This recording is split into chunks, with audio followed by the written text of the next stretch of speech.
Okay, let's talk cancer screening. The official rules? They're changing. Here's what you need to know.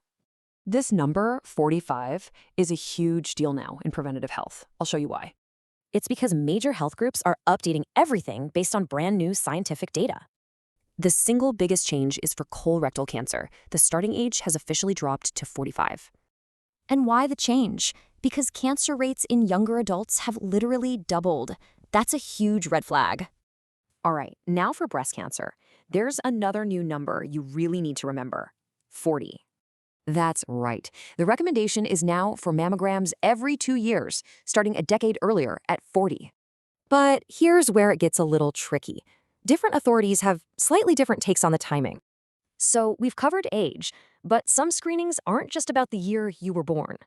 For lung cancer, for instance, your personal history is what really matters. Doctors measure this risk using something called a pack year. Let's quickly break down what that means.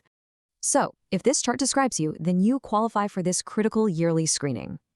Now, the approach for prostate cancer is totally different. It's not a rule, it's a conversation.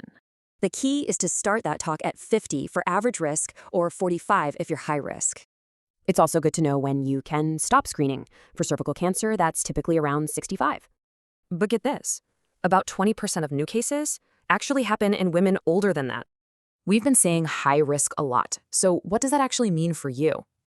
It usually comes down to 4 things: your family, your genes, your ancestry, and your lifestyle. And if any of those factors apply to you, your personal screening schedule might look very different. So let's just lock in the key ages to take away from all this. Think of these numbers as your new starting line for taking charge of your health. So now the question is, what's the one conversation you're going to start with your doctor?